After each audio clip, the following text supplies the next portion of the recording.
Welcome to our channel. बहुत समय पहले की बात है।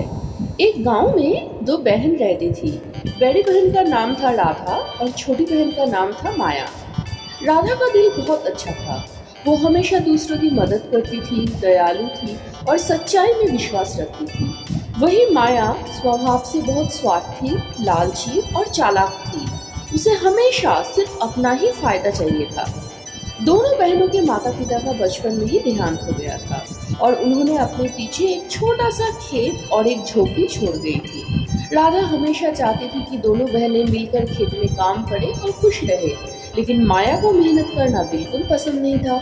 वो चाहती थी कि राधा सारा काम करे और वो बस बैठ के आराम करे और सारा फायदा अकेले उठाए।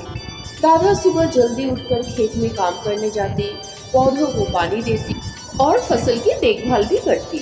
माया उस समय घर पर सोती रहती या फिर गांव में इधर उधर घूमती। एक दिन गांव में एक बूढ़ी औरत आई। उसके कपड़े फटे हुए थे और वो बहुत थकी हुई सी लग रही थी। उसने माया से पानी मांगा। माया ने झिझकते हुए कहा, चली जा यहाँ से, मेरे पास कुछ नहीं है तुझे देने के लिए। बूढ़ी औरत ने कुछ नहीं कहा और राधा की घर की ओर बढ़ गई। राधा उस समय खेत से लौट रही थी। उसने बूढ़ी औरत को देखा और बिना कुछ पूछे ही उसे पानी और खाने के लिए रोटी दी। राधा की दया से बूढ़ी औरत बहुत खुश हुई और बोली, बेटी तूने आज मेरी मदद की है। मैं कोई साधारण औरत नहीं हूँ, मैं एक बड़ी हूँ। आज मुझे तुझे एक वरदान देना है। तू जो भी अपने दिल से चाहेगी वो जरूर मिलेगा, पर तभी वो इच्छा दूसरों की भलाई के लिए होनी चाहिए। राधा ने विनम्रता से मुस्कुराया और धन्यवाद कहा।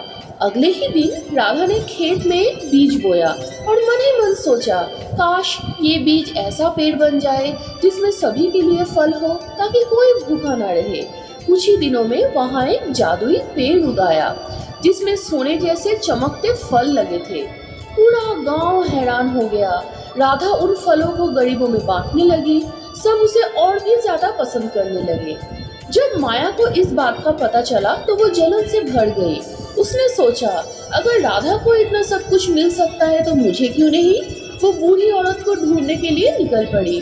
कई दिनों तक भटकने के बाद वही बूढ़ी औरत उसे एक जंगल में मिली। माया ने झूठी मीठी बातें करके बूढ़ी औरत से वरदान मांगा।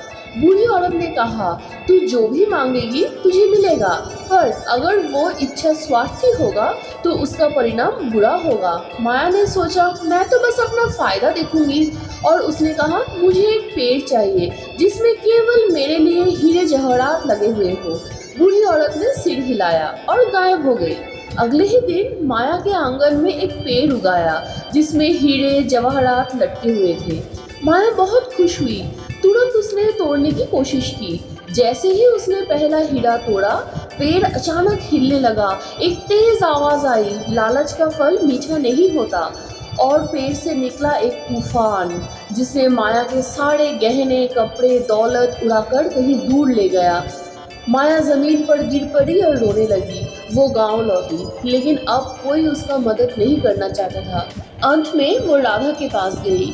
रोते हुए कहा, बहन मुझसे गलती हो गई, मैं लालची थी, पर अब मैं बदलना चाहती हूँ, मुझे माफ कर दो।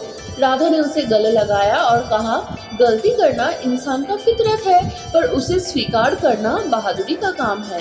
चलो अब हम साथ में मिलकर काम करेंगे। उस दिन के बाद माया सच में बदल गई।